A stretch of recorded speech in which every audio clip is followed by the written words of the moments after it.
কনের বাড়িতে পৌঁছে প্রথমে আমাদেরকে পা ধোয়ানো হলো। হ্যালো এভরিওয়ান, আমি কৃষ্ণা। আমার একটি ছোট্ট মেয়ে ব্লগে তোমাদের সকলকে স্বাগত জানাই। আমি তো তোমাদেরকে আগেই বলে দিয়েছি যে যার বিয়ে হচ্ছে ওটা আমার নিজের পিসি শাশুড়ির মেয়ে।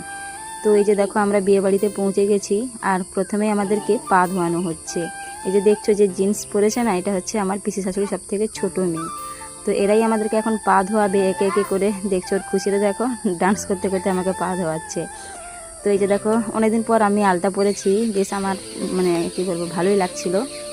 তো যাই হোক, এই যে দেখো প্রথমে আমাদেরকে পা ধোয়ানো হচ্ছে। এই যে প্রথমে আমি পা ধুয়ে নিলাম, আর ওরে বাবা, এরা আমাকে প্রণাম করে নিচ্ছে। আমার যা লজ্জা পাচ্ছিল না। তো যাই হোক, এটা ওদের নিয়ম, মানে আমাদের এদিকে এরকমই হয় যে বিয়ে বাড়ি বা আরও আলাদা কোনো অনুষ্ঠানগুলোতে প্রথমে কোনো কুটুমজন গেলে এই যে পা ধোয়ানোর একটা নিয়ম থাকে, ওটাই এখন চলছে। প্রথমে আমি পা ধুয়ে নিয়েছি, তারপরে যে দেখো আমার শাশুড়ি মা, তো আমার শাশুড়ি মাকেও এরা পা ধুয়ে দিচ্ছে। তো এটাই হচ্ছে আমাদের প্রথম নিয়ম, যে কুটুম গেলে পা ধোয়াতে হবে।